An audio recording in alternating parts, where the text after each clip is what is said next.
Tears streamed down Willow O'Connor's face as she crumpled the cream-colored envelope in her trembling hands. The setting sun of Fort Bridger, Wyoming, casting long shadows across the dusty Main Street. The letter from her mother, possibly the last one she'd ever receive, was nothing more than unintelligible markings on a page to her untrained eyes. She'd spent her entire life hiding her inability to read, using clever excuses and misdirection. But now, when it mattered most, her secret shame threatened to break her completely. Yates Jameson dismounted his chestnut mare outside the general store, his spurs jangling against the weathered boardwalk as he approached the weeping woman. It was 1879, and the Wyoming Territory was no place for a lady to be alone at dusk, especially one in such obvious distress.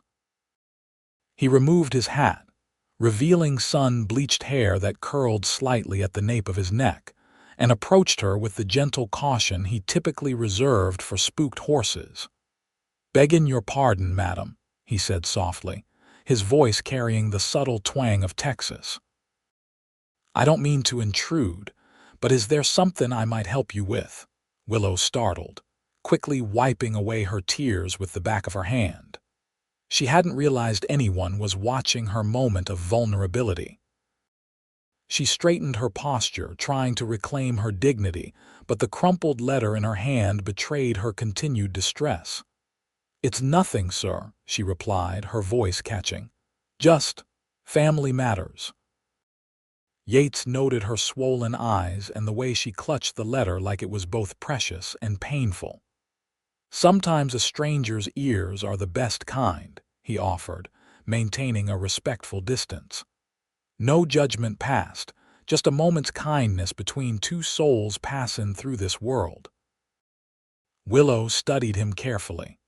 He wasn't like the rough miners or the boisterous cowboys who typically populated Fort Bridger. There was something gentle about his weathered face, something trustworthy in his clear blue eyes. And in that moment, the weight of her secret felt too heavy to bear alone. "It's from my mother," she confessed, her voice barely audible over the distant piano music drifting from the saloon. "She's ill, has been for some time. I received this today and I—" Her voice faltered as fresh tears threatened. Yates waited patiently, understanding there was more to her story. "I can't read it," Willow finally whispered, shame coloring her cheeks. "I never learned how. My pa believed education was wasted on girls, and after he died, there was too much work to be done on our homestead for schooling." She looked down at her calloused hands. "I've managed to hide it all these years, but now—" Understanding dawned on Yates' face, not judgment but compassion. "Would you like me to read it for you, Miss O'Connor?" "Willow O'Connor," she supplied, hesitating before extending the crumpled letter. "You wouldn't mind?" "Yates Jameson," he replied with a slight bow. "And it would be my honor, Miss O'Connor." Willow smoothed the letter on her skirt before handing it to him, her fingers lingering briefly against his as they exchanged the paper. The touch, though fleeting, sent an unexpected warmth through her arm. Yates cleared his throat and moved closer to catch the fading light. "My dearest Willow," he began, his voice steady and clear. "I pray this letter finds you well in your new life in Wyoming. The doctor visited yesterday and confirms what I have suspected. My time on this earth grows short. The consumption has taken a stronger hold, and I find myself too weak most days to leave my bed." Willow's hand flew to her mouth, stifling a sob. Yates paused, giving her a moment to compose herself before continuing. "Do not grieve for me, my sweet girl. I have lived a full life, and my only regret is that we have spent these last years apart. I think often of your brave decision to leave Missouri after your father's passing, to forge your own path rather than marry Harold Pickering as everyone expected. You have your grandmother's spirit, and I could not be prouder." Tears welled in Willow's eyes again, but she nodded for Yates to continue. I have enclosed a small brooch your grandmother's that I want you to have. It is not valuable in money, but rich in memories. She wore it on her wedding day, as did I. Perhaps someday you will find a man worthy of your hand, and the tradition will continue. Yates glanced up, noticing Willow's hand instinctively move to the small package that had been included with the letter. She unwrapped it with trembling fingers, revealing a simple silver brooch with a small pearl at its center. Remember always that you are loved, Willow. Your strength and kindness have been the greatest blessings of my life. Live well, love deeply, and know that I will watch over you from heaven until we meet again. All my love, Mother. Silence fell between them as the last words hung in the air. The street had grown darker, and the first stars appeared in the vast Wyoming sky. Willow's tears fell freely now, but there was something different in them. Grief, yes, but also the relief of finally knowing. "Would you like me to read it again?" Yates asked gently. Sometimes the first time the words get lost in the emotion. Willow nodded gratefully, and Yates read the letter once more, his voice slower this time, allowing each word to settle in her heart. When he finished, he carefully refolded the letter and handed it back to her. "Thank you," she whispered, tucking the letter and brooch into her small handbag. "I should get back to the boarding house before Mrs. Peterson locks the doors." "May I walk you there?" Yates offered, settling his hat back on his head. "These streets can be unpredictable after sundown." Willow hesitated only briefly before nodding her acceptance. They walked in companionable silence down the main street, past the saloon where raucous laughter spilled into the night, past the sheriff's office where a single lamp burned in the window. "Are you just passing through Fort Bridger, Mr. Jameson?" Willow asked, her curiosity about this kind stranger finally overcoming her. "Just Yates, please," he replied with a small smile. "And no, I've taken work at the Henderson Ranch about 5 miles outside town. Mr. Henderson's getting on in years and needs someone to manage the day-to-day operations." He glanced at her. "And you, Miss O'Connor, what brings a Missouri girl to Wyoming territory?" "Willow," she corrected, returning his smile. "I came for work. I'm the new seamstress at Mrs. Abernathy's shop. I arrived just 3 weeks ago." They reached the boarding house, a modest 2-story building with a small porch and neatly curtained windows. A lamp burned in the entryway, casting a warm glow onto the steps. "Thank you again, Mr. Yates," Willow said, pausing at the bottom of the steps. "Your kindness tonight means more than you know." Yates removed his hat again, holding it respectfully against his chest. "It was no trouble at all, Willow. If you ever need another letter, read." He left the offer hanging in the air between them. "I might take you up on that," she replied, surprising herself with her boldness. "Good night, Yates." "Good night, Willow," he said softly, watching as she climbed the steps and disappeared into the boarding house.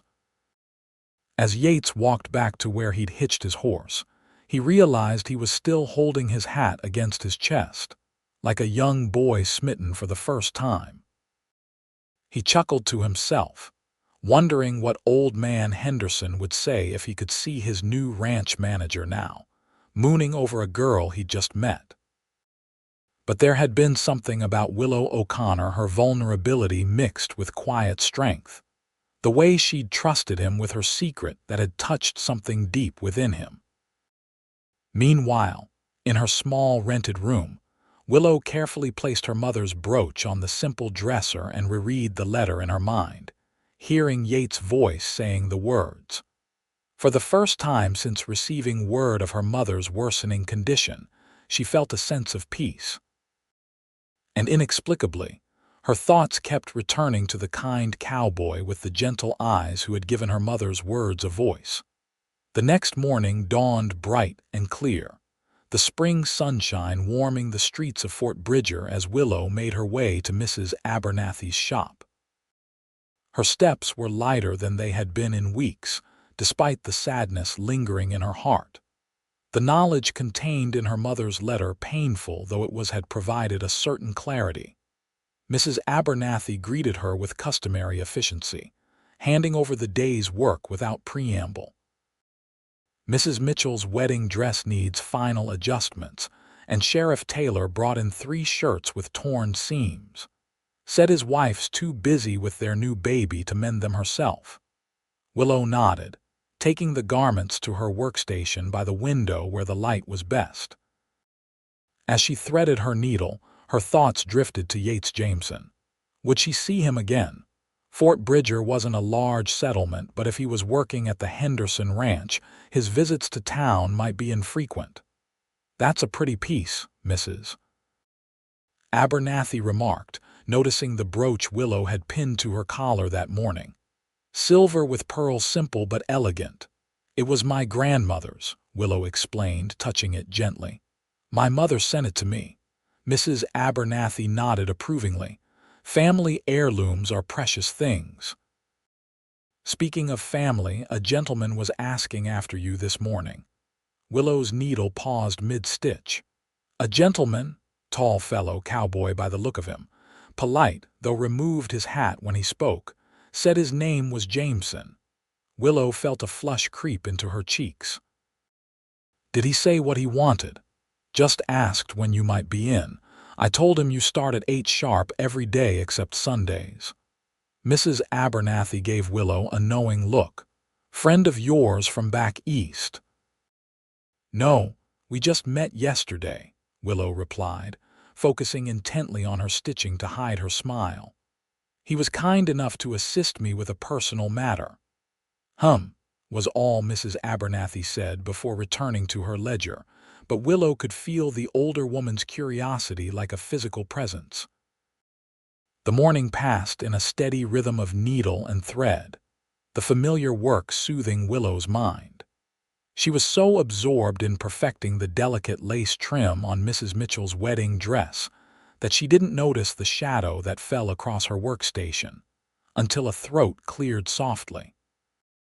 Looking up, she found Yates standing in the doorway, hat in hand, looking somewhat out of place among the bolts of fabric and ladies' garments.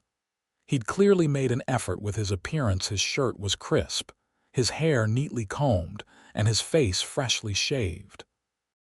"Good day, Miss O'Connor," he said formally, aware of Mrs. Abernathy's interested gaze.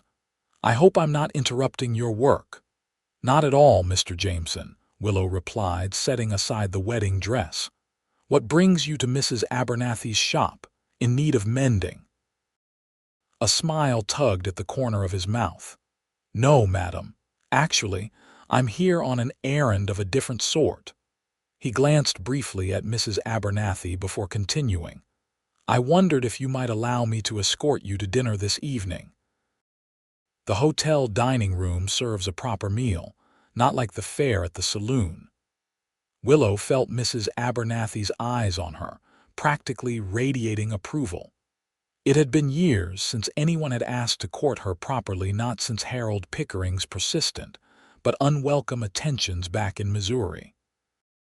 "That would be lovely, Mr. Jameson," she answered, surprising herself with the steadiness of her voice despite the fluttering in her stomach. "What time shall I expect you?" 6 o'clock. I'll call for you at the boarding house." 6 o'clock is perfect." With a nod and a small smile, Yates replaced his hat and departed, leaving Willow to face Mrs. Abernathy's raised eyebrows and knowing smile. "So," the older woman began, "just met yesterday, did you?" Willow returned to her sewing, trying to ignore the warmth in her cheeks. "Yes, just yesterday." "And already he's calling on you properly. Interesting." Mrs. Abernathy's tone was light, but her eyes were sharp with curiosity. "He seems a respectable sort, works for old Henderson, I hear." "Yes, he mentioned that." Willow focused on her stitches, hoping Mrs. Abernathy would drop the subject. "Henderson doesn't hire just anyone to manage that ranch of his.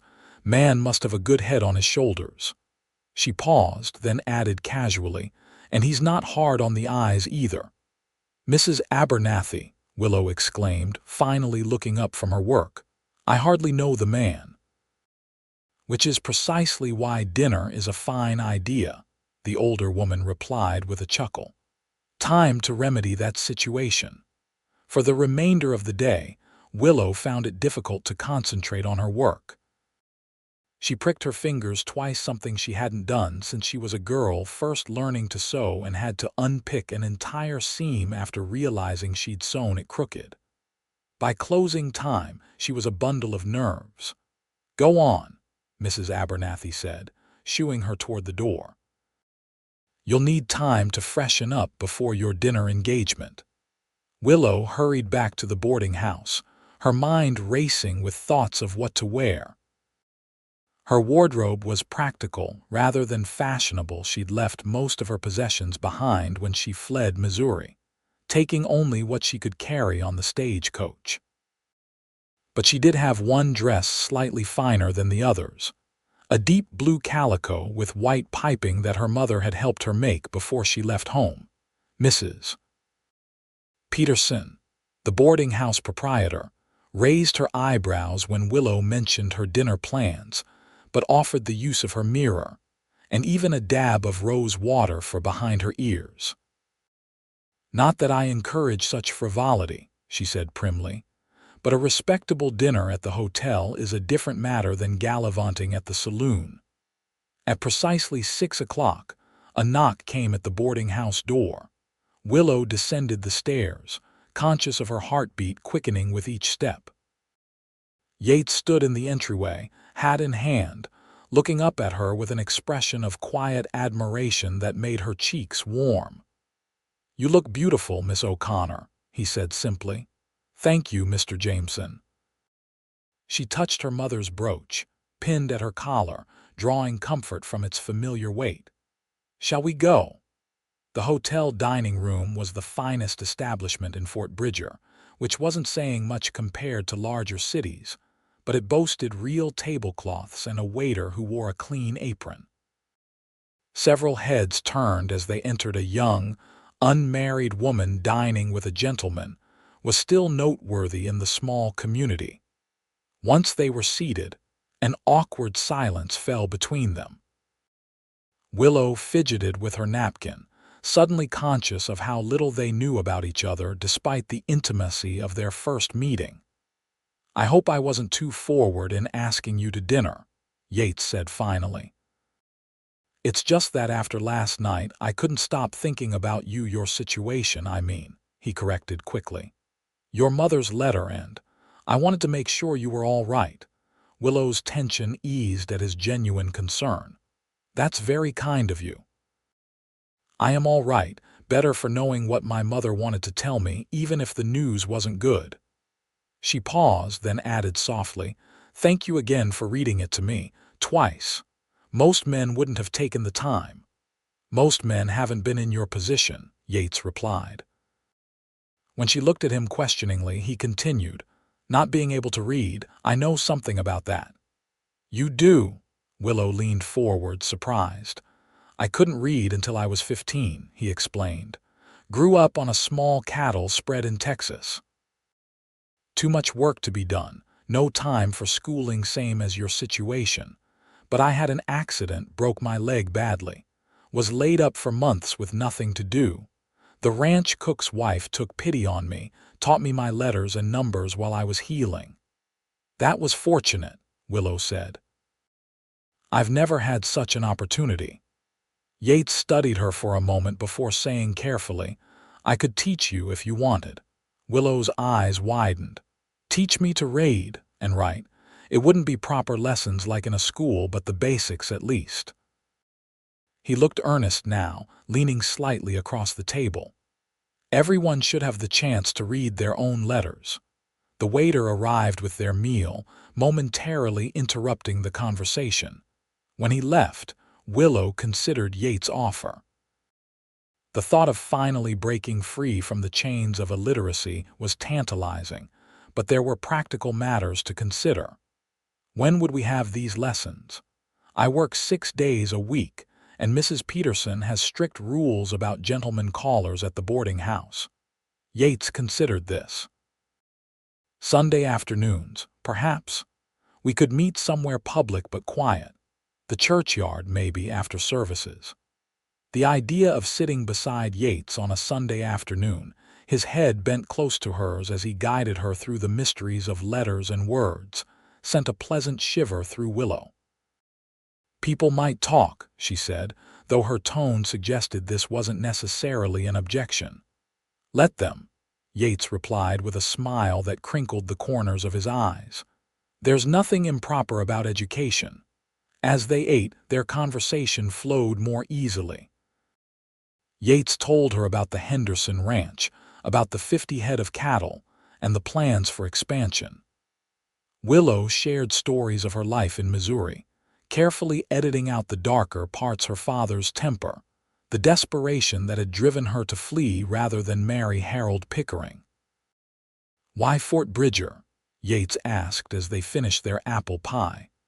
"Of all the places to start fresh, why here?" Willow traced the pattern on the tablecloth with her finger. "It was far enough away that no one would know me, and I'd heard Wyoming territory was more progressive when it comes to women's independence. Mrs. Abernathy needed a skilled seamstress, and I needed a new beginning. And your mother supported this decision." There was no judgment in his tone, only curiosity. "She did. She's always been my champion, even when it wasn't easy." Willow's voice softened with emotion. "Her letter confirmed what I'd hoped, that she understood why I had to leave, even though it meant we might never see each other again." Yates reached across the table, briefly covering her hand with his. "I'm sorry about her illness. It's hard to lose someone, especially from so far away." The simple gesture of comfort, combined with his words, brought tears to Willow's eyes. She blinked them away, not wanting to create a scene in the dining room. "Thank you," she whispered. As they walked back to the boarding house in the soft evening light, Willow felt a curious mixture of sadness and hope. Sadness for her mother's worsening condition, but hope that perhaps her new life in Fort Bridger might include more than just work and solitude. At the boarding house steps they paused. "So," Yates said, "Sunday after church, for our first reading lesson." Willow nodded. "I'd like that very much. Until Sunday, then." He tipped his hat and waited until she was safely inside before turning away. Watching from the window of her room, Willow saw him walk down the street, his tall figure gradually disappearing into the gathering darkness. For the first time since receiving news of her mother's illness, she felt a small spark of joy kindling in her heart. The future, which had seemed so bleak just yesterday, now held a glimmer of promise. Sunday couldn't come soon enough. The church bells of Fort Bridger rang out across the settlement, calling the faithful to worship on a brilliant spring morning. Willow sat in one of the back pews, her thoughts divided between the pastor's sermon and her approaching reading lesson with Yates. She'd spotted him when she entered, sitting with a few other men she assumed were also from the Henderson Ranch, but they hadn't spoken yet. As the congregation rose for the final hymn, Willow felt a flutter of nervousness. What if she was too slow a learner? What if Yates grew frustrated with her? What if people gossiped about their meetings? The service concluded and the congregation spilled out into the churchyard, clusters of people chatting in the warm sunshine. Willow hesitated on the church steps, suddenly unsure of their arrangement. "Miss O'Connor," Yates' voice came from behind her. "Fine sermon today, wasn't it?" She turned to find him standing there, hat in hand, looking as nervous as she felt. "Yes, very. Inspiring," she replied, though in truth she'd hardly heard a word of it. "I brought something for our lesson," he said, producing a small slate and chalk from his saddlebag. "Thought we might start with the basics." The sight of the learning tools made their arrangement suddenly very real. Willow glanced around, noticing a few curious looks from passing churchgoers. "Perhaps we should find somewhere a bit more private," she suggested. Yates nodded in understanding. The churchyard has some benches behind the building near the old oak tree. It's quiet but still in full view of anyone passing, if you're concerned about propriety." "That sounds perfect," Willow agreed, relieved by his consideration. They settled on a wooden bench in dappled shade, the slate balanced between them. For the next hour, Yates patiently introduced Willow to the alphabet, showing her how each letter looked and the sound it made. He wrote simple words cat, dog, sun, and guided her hand as she tried to copy them. "You're a natural," he encouraged as she carefully formed each letter. "Your hand is steady from all that fine stitching you do." Willow beamed at the praise, feeling a sense of accomplishment she hadn't experienced in years. "It's not as difficult as I feared," she admitted. "Though I still can't imagine reading a whole letter." "One step at a time," Yates assured her. "Letters make words, words make sentences. Before you know it, you'll be reading whole paragraphs." As the lesson progressed, Willow became aware of how close they were sitting, their shoulders occasionally brushing as they bent over the slate. Yates smelled of soap and leather, and when his hand guided hers, she felt a warmth that had nothing to do with the spring sunshine. "Same time next Sunday?" he asked as they reluctantly concluded the lesson. Church families were beginning to gather for their Sunday picnics, and Willow knew Mrs. Peterson would be expecting her back for the midday meal. "I'd like that," she replied, carefully handling the slate he'd given her to practice with. "And perhaps during the week, if you're in town, you might check on my progress." Yates smiled, the expression transforming his serious face. "I'll be delivering some papers for Mr. Henderson on Wednesday. I could stop by Mrs. Abernathy's shop in the afternoon." "I'd welcome the visit," Willow said, surprising herself with her boldness. As they parted ways, Willow clutched the slate to her chest, feeling as though she'd been given not just a learning tool but a key to a door that had always been locked to her. And Yates Jameson, with his patient instruction and kind eyes, was quickly becoming more than just her teacher. The spring days lengthened into early summer, and Willow's reading lessons became the highlight of her week.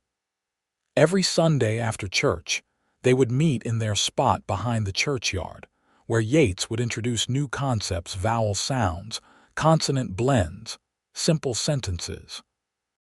Occasionally, he would visit during the week as well, stopping by the shop with some pretext of needing a button sewn or a seam mended, but really to check her progress and leave her with new words to practice.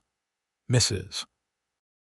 Abernathy observed these visits with thinly veiled amusement, but said nothing beyond the occasional knowing glance. Mrs. Peterson was less subtle, reminding Willow frequently that proper young ladies didn't entertain gentlemen callers without clear intentions being declared.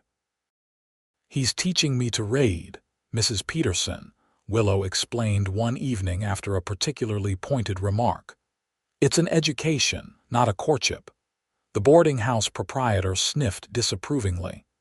"In my day, a man didn't spend this much time with a woman unless he had matrimony on his mind." Willow had no reply to that, because privately she had begun to wonder herself. Yates had never spoken of anything beyond friendship and their reading lessons, but sometimes she caught him looking at her with an expression that made her heart race. And more than once, their hands had lingered together longer than necessary as they exchanged the slate or a pencil. By mid-June, Willow could read simple sentences and write her name clearly. She practiced diligently each night in her room, forming letters in the dim lamplight until her eyes grew tired. The slate Yates had given her became her most prized possession, next to her mother's brooch. On a particularly warm Wednesday, Yates arrived at the shop looking more serious than usual. "I need to speak with you," he said quietly, glancing at Mrs. Abernathy, who was helping a customer at the front of the store. Willow's stomach tightened with worry. "Is something wrong?" "Not wrong exactly," he replied. but I've received news that might change our arrangement. Mrs. Abernathy, with her uncanny ability to sense when a private conversation was taking place, called out, "Why don't you two step outside for a moment? This heat is stifling in here, and Miss O'Connor could use some fresh air." Grateful for the opportunity, Willow followed Yates onto the boardwalk outside the shop.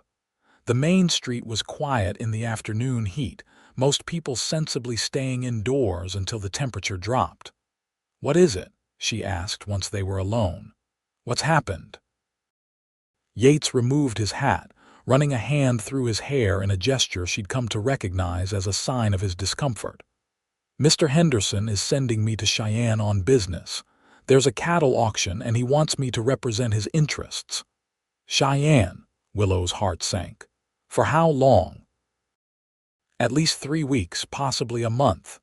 He looked genuinely regretful. "I'll miss our lessons." "Yes, the lessons," Willow echoed, trying to hide her deeper disappointment. 3 weeks without seeing Yates seemed an eternity. "I leave tomorrow morning," he continued. "But I wanted to give you something before I go." From his pocket, he produced a small book bound in faded red cloth. "It's a primer, a beginner's reading book. I thought you might practice while I'm away."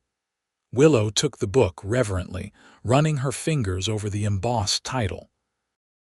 "McGuffey's Eclectic Primer," she read slowly, pride filling her at being able to decipher the words. "Yates, this is too generous." "Not at all," he replied, his voice warm. "You've worked so hard these past weeks. I don't want you to lose momentum while I'm gone." Their eyes met, and Willow saw something in his gaze that made her breath catch a tenderness, a longing that mirrored her own feelings. For a moment, she thought he might say more, might finally put words to the unspoken current that had been growing between them. Instead, he merely said, "I should get back to the ranch. Mr. Henderson wants to review the auction details before I leave." "Of course," Willow replied, clutching the primer to her chest. "Safe travels, Yates." He hesitated, then in a gesture that surprised them both, took her free hand and raised it briefly to his lips. "I'll be thinking of you, Willow," he said softly, before replacing his hat and walking away. Willow stood motionless, her hand still tingling from the touch of his lips, watching until he disappeared from view. Only then did she notice Mrs. Abernathy standing in the doorway of the shop, her expression a mixture of sympathy and concern. "3 weeks," he said, the older woman asked. "Perhaps a month," Willow replied, her voice unnaturally high. Mrs. Abernathy nodded thoughtfully. "Long enough for a heart to grow fonder or to forget entirely." She patted Willow's arm. "Come inside, dear. Those shirts for the Donovan boys won't hem themselves." That night in her room, Willow opened the primer and found a folded note tucked inside the cover. With painstaking concentration, she decoded Yates' careful handwriting. "Dear Willow, practice these pages while I'm gone. You are a quick learner and will do well. I will miss our lessons and your company. Yours, Yates." She read the note 3 times, her heart swelling with each reading. "Yours, Yates." Such a simple closing, yet it felt significant. Pressing the note to her heart, she allowed herself to imagine, just for a moment, what it might be like if he truly were hers, and she his. The days without Yates passed with excruciating slowness. Willow threw herself into her work at the shop, taking on extra mending and even offering to help Mrs. Abernathy with the bookkeeping, a task that would have been impossible for her just months ago. Each night, she practiced her rating, working through the primer page by page, sounding out words and copying sentences until her candle burned low. A letter arrived from her aunt in Missouri, informing her that her mother's condition had deteriorated further. The doctor didn't expect her to survive the summer. Willow wept as Mrs. Peterson read the letter to her, grief mingling with frustration that she still needed help with such personal correspondence. "You should go to her," Mrs. Peterson said when she finished reading. "No one should die alone." "I can't," Willow replied, wiping her tears. "The journey costs more than I can afford, and even if I could go, I'd never make it in time." The knowledge that she would never see her mother again, never have the chance to say goodbye, settled like a stone in Willow's heart. That night, she clutched her mother's brooch and prayed for a peaceful passing. 2 weeks into Yates' absence, a stagecoach arrived carrying mail and passengers from the east. Among them was a well-dressed man who caused a stir when he inquired about Willow's whereabouts at the general store. Word traveled quickly in Fort Bridger, and by midday, Mrs. Abernathy was bristling with curiosity. "There's a gentleman asking for you all over town," she informed Willow. "Eastern fellow by the look of him. Says he's from Missouri." Willow's hands froze on the dress she was altering. "Did he give a name? Harold something. Pickering, I believe." The color drained from Willow's face. "Harold Pickering. Here." Before Mrs. Abernathy could respond, the shop door opened, and there he stood, Harold Pickering, looking exactly as she remembered him. Tall, well-groomed, with an air of entitlement that had always set her teeth on edge. "Willow," he said, removing his hat. "At last. I've been searching for you for months." Mrs. Abernathy glanced between them, her eyebrows raised in question. "Friend of yours, Miss O'Connor." "An acquaintance from Missouri," Willow replied stiffly, rising from her work table. "Mr. Pickering, this is a surprise." "A necessary one," he replied, his tone suggesting he found Fort Bridger distinctly beneath him. "I've come to bring you home. Your mother's condition is grave and she's asking for you." Willow's heart clenched. "My mother, you've seen her. I visit regularly. She's been in decline for some time, as I'm sure you know." He glanced around the modest shop. "I can see why you didn't return on your own. The journey is expensive and your employment here is likely not lucrative, but I've come to rectify that situation." Mrs. Abernathy's eyes narrowed at his condescending tone. "Miss O'Connor is a valued employee and a fine seamstress, Mr. Pickering." He acknowledged this with a dismissive nod. "No doubt. Nevertheless, her place is with her family during this difficult time."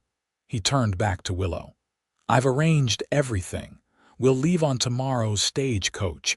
I've already secured our passage." Willow felt as though the floor were shifting beneath her feet. The thought of seeing her mother one last time was tempting beyond words, but the idea of returning to Missouri with Harold Pickering filled her with dread. She knew what he expected in return for his generosity, the same thing he'd been demanding before she fled: marriage. "This is very sudden, Mr. Pickering," she said carefully. "I have obligations here, arrangements to make." "What arrangements could possibly be more important than your dying mother?" he asked, his voice hardening slightly. "Besides, I've spoken with your employer already. Mrs. Abernathy understands the situation." Mrs. Abernathy looked startled. "I beg your pardon, sir, but you've done no such thing. I'm Mrs. Abernathy, and this is the first I'm hearing of any departure." Harold had the grace to look momentarily embarrassed. "I assumed." "That is, I spoke with someone at the general store who said they were your husband."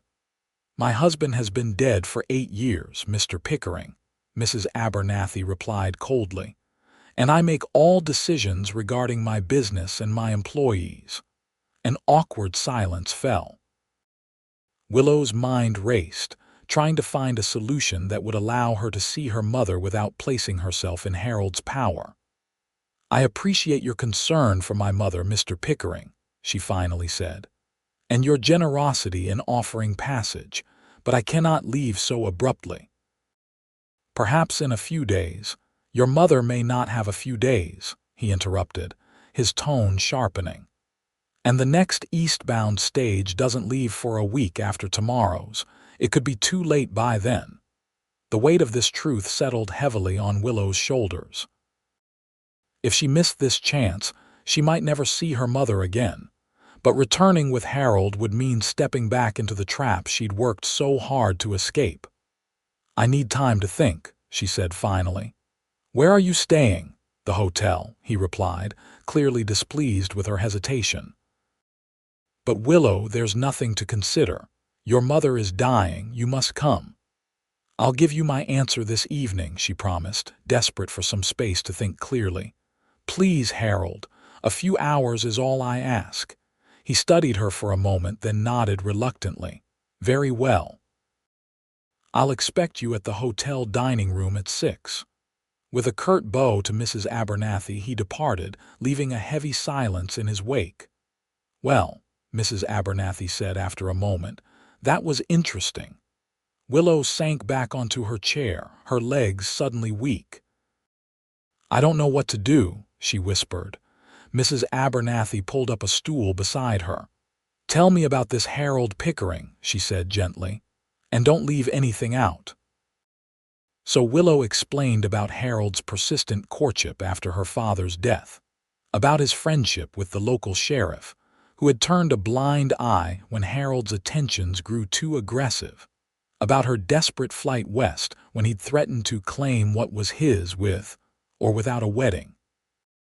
"I see," Mrs. Abernathy said when she finished, "and now he's found you." "Yes." Willow twisted her hands in her lap. "But my mother. If she's truly asking for me, how can I not go?" "That's what he's counting on," Mrs. Abernathy pointed out. "He knows your love for your mother will override your fear of him." "What should I do?" Willow asked, tears welling in her eyes. Mrs. Abernathy considered the question seriously. "If you truly want to see your mother, then go, but not alone with him. Find another way, another traveling companion." "But who? I barely know anyone here, and certainly no one who could drop everything for such a journey." A gleam appeared in Mrs. Abernathy's eye. "What about Mr. Jameson? He's in Cheyenne, which is on the way east." "You could travel that far with Mr. Pickering, then continue with Mr. Jameson." "Yates?" Willow's heart leaped at the thought, then just as quickly sank again. "But he's there on business for Mr. Henderson. He can't abandon that to escort me to Missouri." "Perhaps not," Mrs. Abernathy conceded, "but it's worth asking. The telegraph office could send a message to Cheyenne right away." Hope flickered in Willow's chest. "Do you think he would come?" Mrs. Abernathy smiled knowingly. "My dear, I've seen the way that man looks at you. I think he'd cross burning coals if you asked him to, let alone accompany you on a stage coach." With Mrs. Abernathy's encouragement, Willow composed a telegraph message to be sent to Yates at the Cheyenne cattle auction. The words were necessarily brief. "Need your help, stop mother dying in Missouri, stop. Must travel east immediately, stop Harold Pickering from Missouri here insisting on escorting me, stop. Fear his intentions, stop arriving Cheyenne tomorrow, evening stage, stop. Please meet if possible, stop Willow." The telegraph operator raised his eyebrows at the content, but asked no questions as he tapped out the message. "Should get a response by evening," he told Willow. "I'll bring it to Mrs. Abernathy's shop as soon as it arrives." The afternoon passed in an agony of suspense. Willow could barely focus on her sewing, her mind torn between worry for her mother, fear of Harold, and uncertainty about Yates' response. What if he couldn't or wouldn't help her? What if the telegraph didn't reach him in time? At 5:30, just as Willow was preparing to meet Harold for dinner, the telegraph operator's boy burst into the shop, waving a yellow slip of paper. "Response from Cheyenne," he announced, handing it to Willow. With trembling fingers, she unfolded the paper and read. "Will meet stage, stop, do not worry, stop, bring only what you need, stop, trust me, stop." Yates' relief washed over her like a cool wave. Yates would be there. She wasn't facing this alone. Mrs. Abernathy, reading over her shoulder, squeezed her arm. "There, you see. All will be well. Gathering her courage, Willow went to meet Harold at the hotel, her plan clear in her mind. She would accept his offer of passage to Cheyenne, but insist they take separate rooms at each stop. Once in Cheyenne, she would find Yates and continue the journey with him instead. Harold was waiting in the hotel dining room, a glass of whiskey before him. He stood as she approached, pulling out her chair with exaggerated courtesy. "I trust you've come to your senses," he said without preamble. "I have decided to return to Missouri," Willow replied carefully, "and I appreciate your assistance with the passage. However, I have conditions." His expression darkened. "Conditions? Your mother is dying and you're setting conditions." "My mother would understand," Willow said firmly, drawing strength from the thought of Yates waiting in Cheyenne. "I will travel with you as far as Cheyenne. From there, I've arranged alternative transportation." Alternative transportation. Harold's voice rose slightly, drawing glances from nearby diners. "What nonsense is this? I've paid for tickets all the way to St. Louis." "And I'm grateful," Willow replied, keeping her voice steady, "but I have friends in Cheyenne who will accompany me the rest of the way." Harold's eyes narrowed suspiciously. "What friends? You've been in Wyoming less than a year." "Nevertheless, the arrangement is made." Willow met his gaze without flinching. "Those are my terms, Harold. I travel with you to Cheyenne in separate accommodations at each stop, and then we part ways." For a moment, she thought he might refuse, might create a scene right there in the hotel dining room.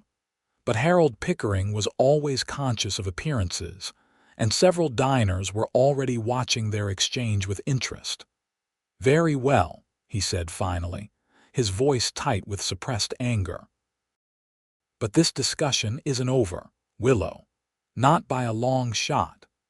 The stagecoach journey to Cheyenne was every bit as uncomfortable as Willow had feared. Harold alternated between cold silence and renewed attempts to persuade her of his genuine concern for her welfare. The other passengers, a salesman from Denver and an elderly couple returning from visiting their son, observed this dynamic with poorly concealed interest. Willow kept her responses polite but firm, counting the miles as they jolted eastward. She had packed only a single carpet bag, following Yates' instruction to bring only what she needed. Her mother's brooch was pinned securely to her traveling dress, and in her pocket was the red primer Yates had given her. Along with his note tangible connections to the man she was increasingly certain had claimed her heart. As they approached Cheyenne on the second day of travel, Harold made one final attempt to change her mind. "This is foolishness, Willow," he said when the other passengers dozed. "Whatever friend you think is meeting you, they can't possibly have your best interests at heart the way I do. I've known you for years. I was there when your father died, when you struggled to keep the homestead." "Yes, you were," Willow agreed quietly. "And you made it clear what you expected in return for your help marriage on your terms with me as little more than property." His face flushed with anger. "That's unfair. I offered you security, respectability." "You offered a cage," she countered. "And when I refused, you threatened to take what you wanted anyway. That's why I left, Harold. That's why I ran halfway across the country." For once, he had no ready response. They rode in silence until the outskirts of Cheyenne came into view, the settlement larger and more developed than Fort Bridger, with proper streets and substantial buildings. The stage pulled into the station as afternoon shadows lengthened. Willow's heart pounded as she scanned the crowd, searching for Yates' familiar figure. What if he wasn't there? What if something had delayed him? Harold helped her down from the stage with exaggerated courtesy, still hoping to change her mind. "Your friend seems to be absent," he observed with poorly disguised satisfaction. "Perhaps we should secure rooms for the night and continue our journey tomorrow." Before Willow could respond, a deep voice called her name. "Miss O'Connor." She turned to see Yates pushing through the crowd, his face alight with relief at the sight of her. He looked travel-worn, as though he'd ridden hard to meet the stage, but to Willow, he had never been a more welcome sight. "Mr. Jameson," she replied, unable to keep the joy from her voice. "You're here." He reached her side, tipping his hat politely but standing close enough that his presence felt protective. As promised. His eyes moved to Harold, assessing the other man with a coolness that belied his courteous tone. "And this must be Mr. Pickering." Harold straightened, clearly taking the measure of this unexpected rival. "Indeed. And you are Yates Jameson, ranch manager for Mr. Henderson of Fort Bridger." Yates extended his hand, which Harold reluctantly shook. "I understand you've been escorting Miss O'Connor from Fort Bridger. I appreciate your care for her safety, but I'll be taking responsibility for her journey from here." Harold's expression darkened. "This is absurd, Willow. You barely know this man. You can't seriously intend to travel all the way to Missouri with him." "That's exactly what I intend," Willow replied firmly. "Thank you for your assistance this far, Harold, but as I explained in Fort Bridger, our arrangement ends here." Harold looked from Willow to Yates, clearly calculating his options. A scene at the stage station would accomplish nothing except public embarrassment. "This isn't over," he said finally, his voice low. "I'll be continuing to St. Louis on tomorrow's stage. When you come to your senses, you'll find me there." With that, he collected his luggage and stalked away, leaving Willow and Yates standing amid the bustle of the station. "Are you all right?" Yates asked once Harold was out of earshot, his expression softening with concern. "I am now," Willow replied, the tension of the past 2 days finally easing from her shoulders. "Thank you for coming. I know this disrupts your work for Mr. Henderson." "Henderson's business is concluded," Yates assured her. "I was planning to return to Fort Bridger tomorrow anyway." "When your telegram arrived." He hesitated, then continued more softly. "Well, let's just say there was never any question of not coming."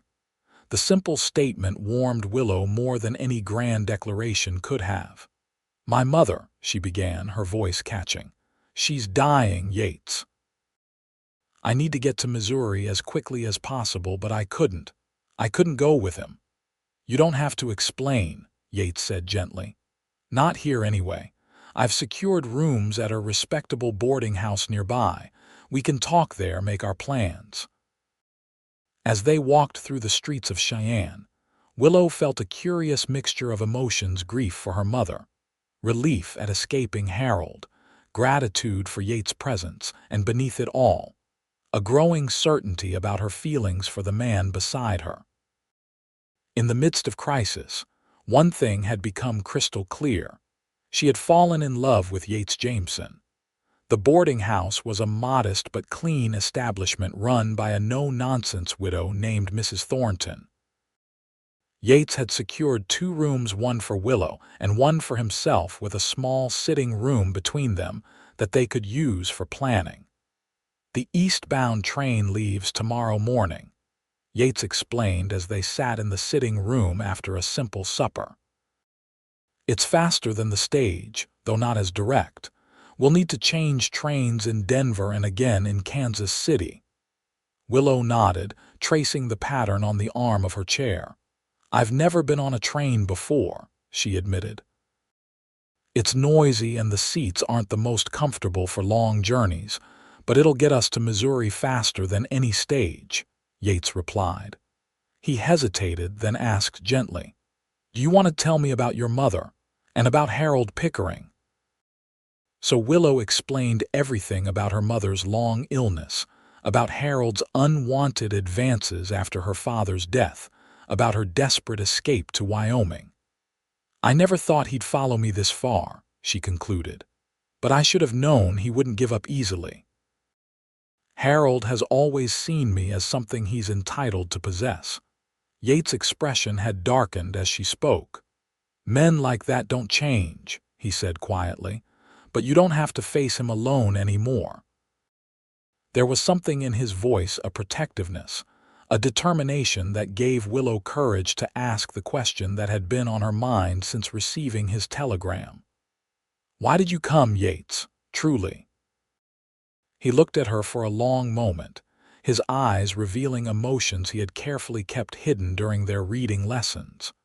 "Because the thought of you in distress and needing help was unbearable," he said finally. "Because in these past months, you've become—" He paused, searching for the right words. "Important to me, more important than I realized until I was away in Cheyenne." Willow's heart quickened. "You've become important to me too," she whispered. "I know this isn't the right time," Yates continued, his voice gentle, "with your mother's condition and the journey ahead, but when your telegram came, I knew I couldn't let you face this alone." Impulsively, Willow reached across the small table between them and took his hand. "I'm glad you came," she said simply. "I don't think I could do this without you." His fingers tightened around hers. "You won't have to." They sat like that for a long moment, hands clasped, the unspoken depth of their feelings hanging in the air between them. Finally, Yates gently withdrew his hand. "You should rest," he said. "Tomorrow will be a long day." Willow nodded, suddenly aware of the exhaustion seeping through her. "Good night, Yates, and thank you for everything." "Good night, Willow," he replied softly. "Try not to worry, we'll get you to your mother in time." As she prepared for bed in her small room, Willow found herself praying for two things: that they would indeed reach her mother while there was still time for goodbyes, and that whatever was growing between her and Yates would have the chance to blossom fully when this crisis had passed.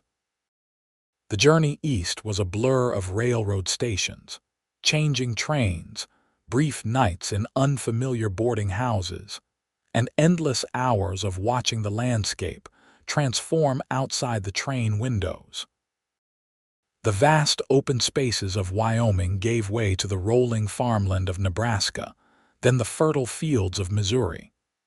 Throughout it all, Yates remained a steady, reassuring presence at Willow's side. They spoke little of personal matters during the journey, focusing instead on practical concerns: securing tickets, finding meals, navigating unfamiliar cities.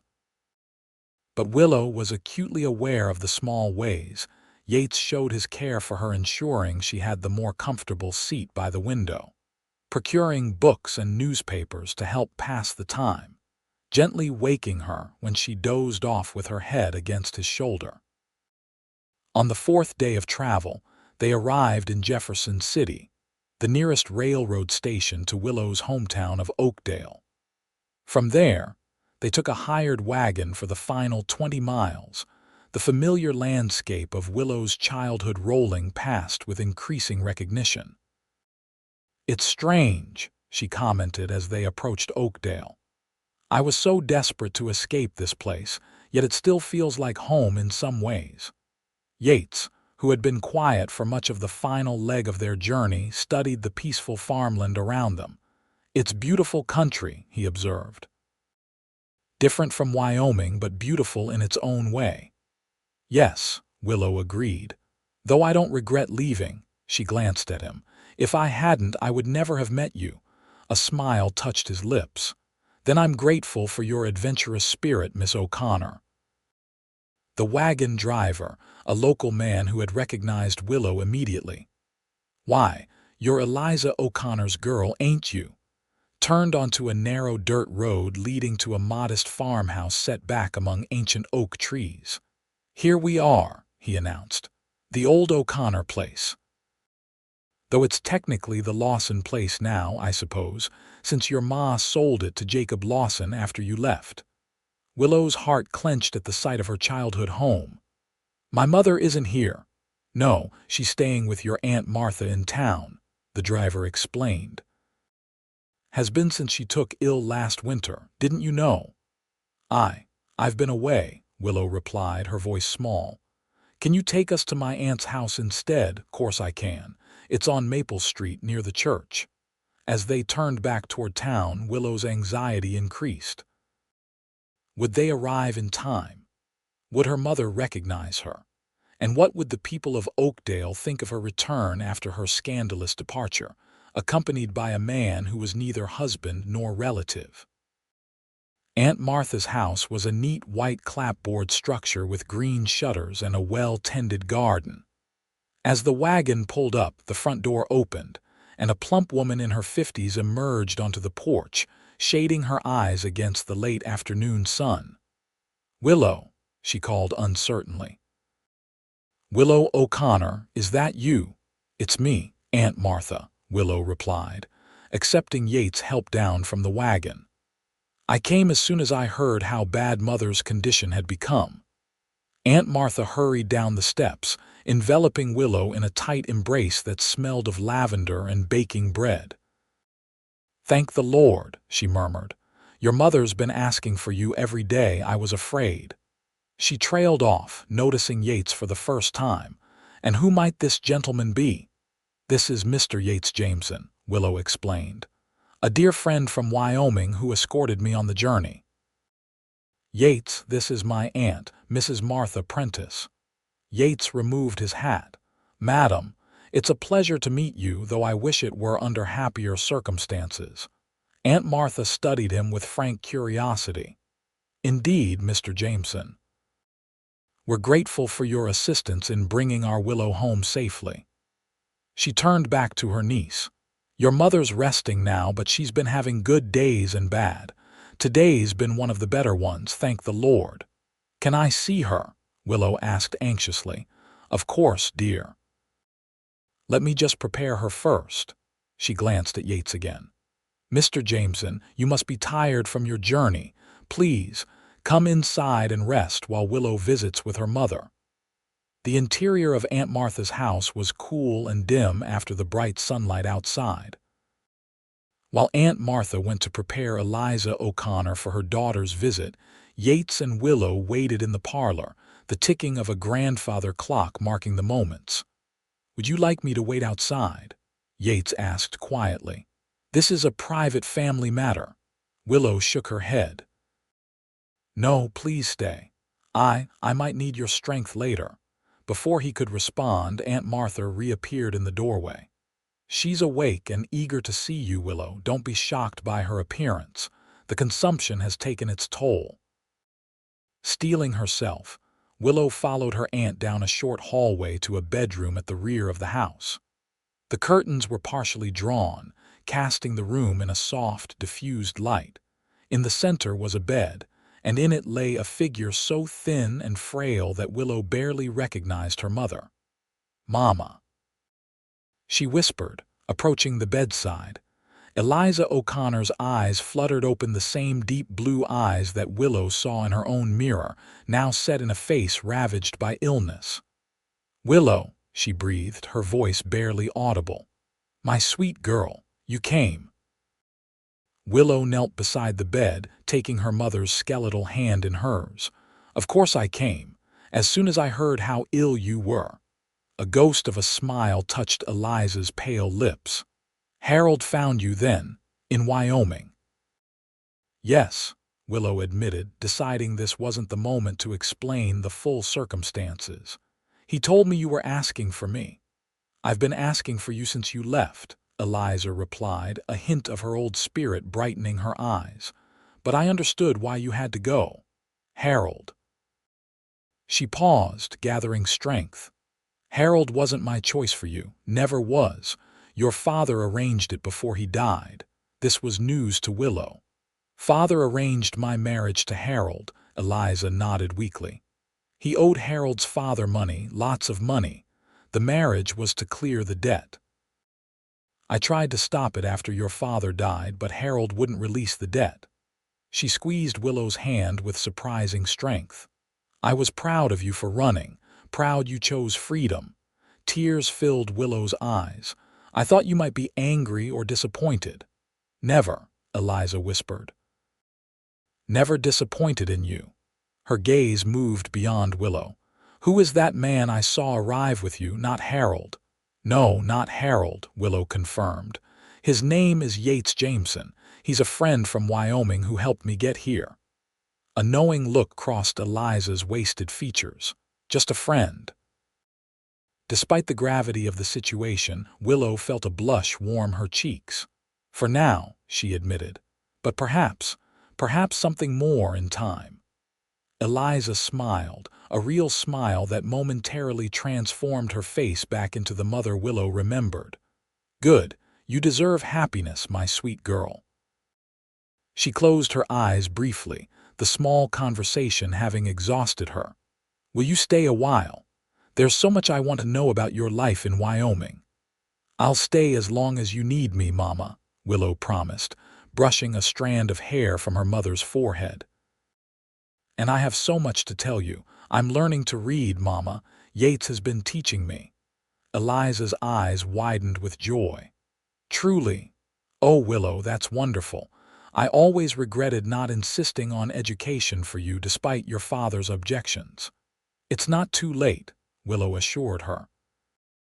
I can read simple books already, and Yates says I'm a quick learner. Yates says, Eliza repeated with a knowing smile. I think I'd like to meet this Yates properly. You will, Willow promised. Tomorrow when you're rested, but tomorrow proved too late. Eliza O'Connor passed peacefully in her sleep that night, with Willow dozing in a chair beside her bed. When Willow woke at dawn and found her mother's hand cold in hers, the grief was overwhelming but not unexpected. She had arrived in time to say goodbye, to clear the air between them, and for that, she was eternally grateful. The days that followed passed in a blur of funeral arrangements, condolence calls, and the endless small tasks that follow a death. Throughout it all, Yates remained steadfastly by Willow's side, offering quiet support and handling practical matters that she was too grief-stricken to manage. Harold Pickering appeared at the funeral, offering condolences with a proprietary air that made Willow's skin crawl. But Yates never left her side, his tall figure a constant barrier between Willow and the man who still clearly considered her his rightful property. After the burial, as mourners gathered at Aunt Martha's for a meal, Harold cornered Willow in the kitchen. Now that your mother is at rest, he began, his voice low but insistent, it's time to discuss our future, Willow. Your mother's medical debts fall to you now, and I'm willing to assume them as part of our marriage arrangement. There is no our future, Harold, Willow replied firmly. And no arrangement. Whatever agreement you had with my father died with him. Harold's expression hardened. Your father's debts didn't die with him. They passed to your mother and now to you. Unless you have the means to repay several $100s, you have little choice in the matter. Before Willow could respond, Yates appeared in the doorway, his expression thunderous. Is there a problem here? He asked, his voice deceptively calm. This is a private conversation, Harold snapped, between myself and my fiancé. I am not your fiancé, Willow stated clearly. I never agreed to marry you, Harold. Never. Your father had no right to promise me to anyone, Willow interrupted, especially as payment for a debt. Yates moved to stand beside her, his presence reassuring. I think Miss O'Connor has made her position clear, Mr. Pickering. And as for any debts, they can be settled without resorting to treating a woman as collateral. Harold's face flushed with anger. This isn't your concern, Jameson. You're nothing to her, just some cowboy she met out west. He's the man I love, Willow said suddenly, the words emerging with a certainty that surprised even her. And his concern for my welfare comes without strings or demands, which is more than I can say for you, Harold. A stunned silence followed her declaration. Yates looked at her with an expression of wonder while Harold's face contorted with rage. You'll regret this, he sputtered. When the bank forecloses on your mother's medical debts, the debts will be paid, Yates interrupted calmly, in full with proper documentation. After that, you'll have no further claim on Miss O'Connor or her family. Harold looked from Willow to Yates, his composure finally cracking. "You're making a grave mistake, Willow. This saddle tramp can't give you the life you deserve. The security, the standing in society, he's given me something far more valuable," Willow replied. "Respect, and the freedom to choose my own path." She straightened her shoulders. "Please leave now, Harold. My mother's funeral is not the place for this discussion." For a moment it seemed Harold might refuse. Then, with a final glare at Yates, he stormed from the kitchen and out of the house, the front door slamming behind him. In the sudden quiet, Willow became acutely aware of what she had just declared. "Yates, did you mean it?" He asked softly, his eyes searching hers. "What you said about loving me?" Willow's heart pounded, but she didn't hesitate. "Yes, I didn't plan to tell you like this, but yes, I meant every word." A slow smile spread across Yates' face, transforming his usually serious expression. "Good," he said simply, "because I love you too, Willow O'Connor, have for some time now." Despite the grief of the day, despite the setting of her mother's funeral gathering, joy bubbled up in Willow's heart. "You do, I do." He took her hands in his touch gentle but sure. "I think I started falling for you that first evening in Fort Bridger when you trusted me with your secret and your mother's letter. And every day since then, every lesson, every conversation has only deepened those feelings. But what about Harold's threats? My mother's debts?" Willow asked, practical concerns intruding on the moment. "We'll handle them," Yates assured her. "Together. I have savings from my work with Henderson, and I've been thinking the ranch next to Henderson's is for sale. Good land, solid house. I've been considering making an offer." Willow's eyes widened. "Your own ranch, Yates, that's wonderful." "It would be," he agreed, "with the right partner, someone to share the work, the challenges, the life." His expression grew serious. "I know this isn't the time or place for formal proposals. You're grieving and there are practical matters to settle here. But when we return to Wyoming, when you've had time to mourn properly." He trailed off, the question in his eyes clear. "Yes," Willow whispered, tears of mingled grief and joy spilling down her cheeks. "When the time is right, my answer will be yes." Yates brushed a tear from her cheek with his thumb. "Then we have a future to look forward to, beyond this sad day." They returned to the gathering in the parlor, where Aunt Martha was distributing slices of funeral cake to the remaining mourners. She noted their clasped hands and the newfound peace in Willow's expression with a knowing smile, but said nothing. Later that evening, when the house was finally quiet, Willow sat with Yates in the parlor, the events of the past weeks catching up with them both. "I still can't believe she's gone," Willow said softly, "but I'm so grateful I arrived in time to say goodbye." "She knew you loved her," Yates assured her. "That's what matters in the end." Willow nodded, drawing comfort from his words. "There's something I've been wondering," she said after a moment. "How did you plan to return to Wyoming, before all this happened, I mean?"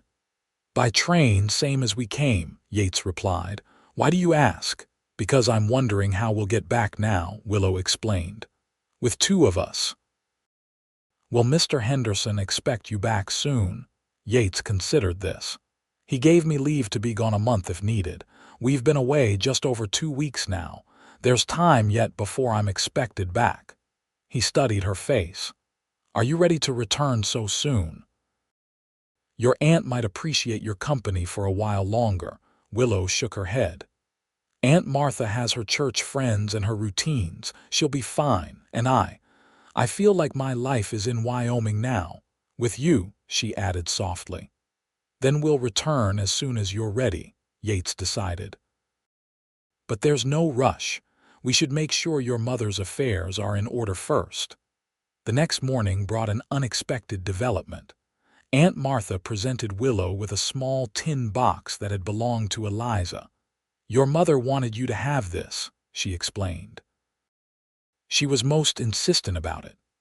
Inside the box, Willow found several items of faded daguerreotype of her parents on their wedding day, a lock of baby hair tied with blue ribbon that must have been Willow's own, and an envelope addressed simply for Willow.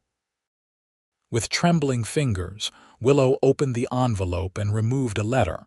For a moment, she stared at it helplessly, the familiar panic rising at the sight of written words she couldn't decipher. Then Yates was beside her, his voice gentle. "Would you like me to read it to you?" "Please," she whispered, remembering that first night in Fort Bridger when he'd done the same. Yates unfolded the letter and began to read. "My dearest Willow, if you are reading this, I have passed from this world to the next. Do not grieve too deeply for me. I have lived a good life, despite its hardships, and my greatest joy has been watching you grow into the strong, courageous woman you are today. I must tell you something I should have shared long ago. Your father's arrangement with Harold Pickering was never legally binding. The debt your father owed was to Harold's father, not to Harold himself, and it was forgiven upon old Mr. Pickering's death 5 years ago. I have the documentation to prove this, which Aunt Martha will give you. Harold knows this, but has used the supposed debt to pressure both of us. He has no legal claim on you or on any O'Connor property. You are free, my daughter, as you have always deserved to be. I enclose a small sum $300 saved over many years for your future. Use it wisely to build the life you choose, not the one others would choose for you. Know that I love you beyond measure and am proud of the woman you have become. Live fully, love deeply, and remember that I am always with you in spirit. All my love." Mother's silence fell as Yates finished reading. Willow sat motionless, tears streaming down her face, overwhelmed by this final gift from her mother, not just the money, which was a substantial sum, but the knowledge that she was truly free of Harold's claims. "She knew," Willow whispered finally. "All this time, she knew Harold was lying about the debt, and she protected me." "A mother's love," Yates said softly, folding the letter with care. "There's nothing stronger." Aunt Martha, who had been listening from the doorway, stepped forward with a legal document. "This is what Eliza mentioned, proof that the debt was forgiven. I've kept it safe all these years, as she asked." Willow took the document, then passed it to Yates. "Will you read this too? I want to understand everything." As Yates examined the document, his expression grew increasingly satisfied. "This is ironclad," he confirmed. "A legal forgiveness of all debts owed by Thomas O'Connor to Herbert Pickering, dated 1874 and properly notarized. Harold has been lying to you both. We should show this to him," Aunt Martha suggested. "Put an end to his pretensions once and for all." "No," Willow decided after a moment's thought.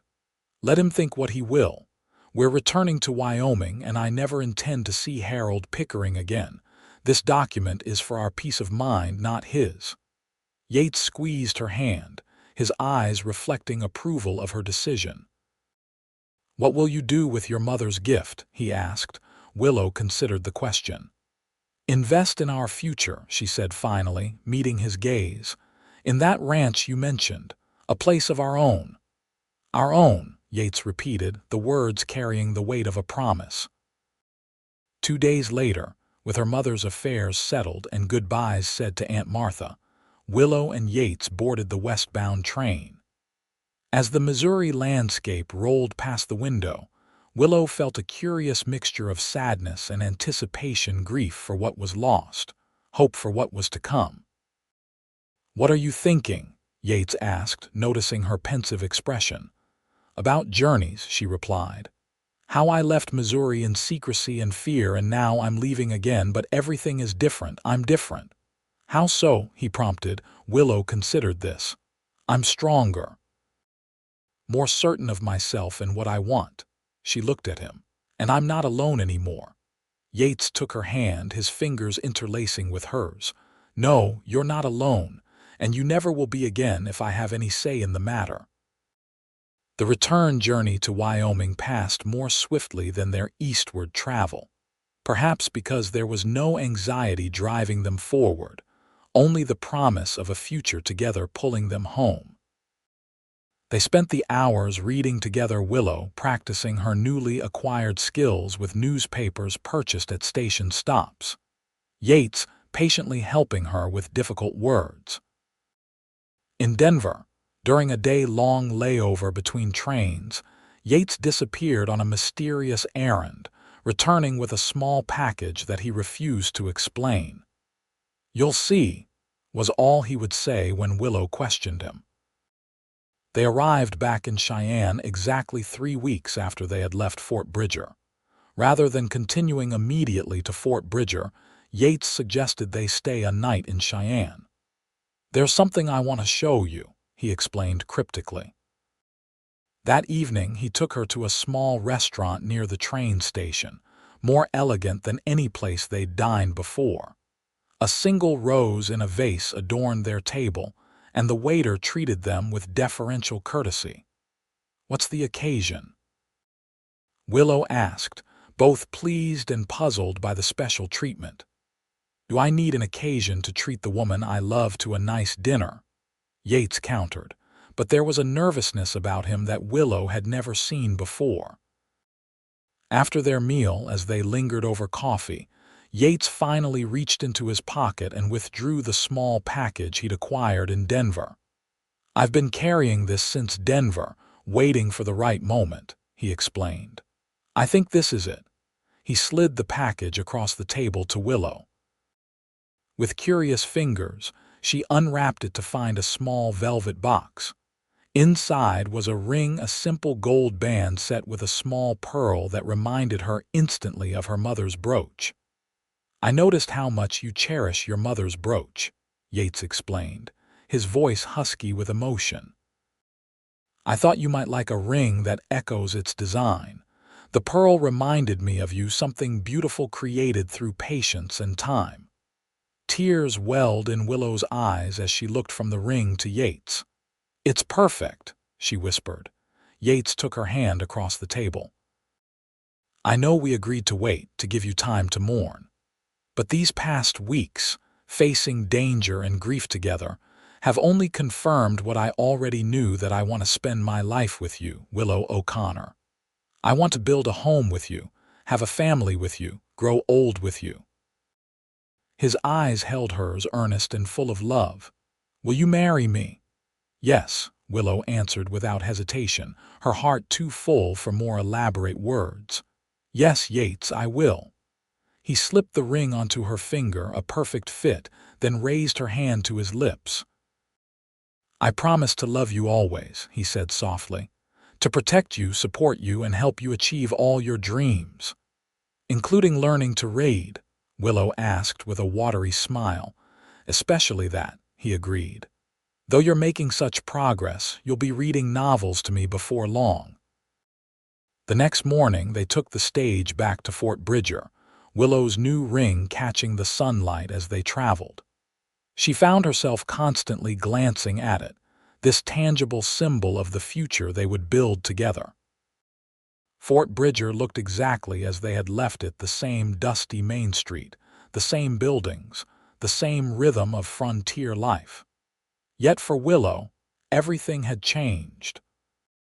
She returned not as the lonely, secretive young woman who had hidden her illiteracy in shame, but as a bride-to-be with newfound confidence and purpose. Mrs. Abernathy welcomed Willow back to her position at the shop with enthusiastic approval of her engagement. Mrs. Peterson sniffed that it was about time, but allowed that Yates Jameson was a decent sort for a cowboy.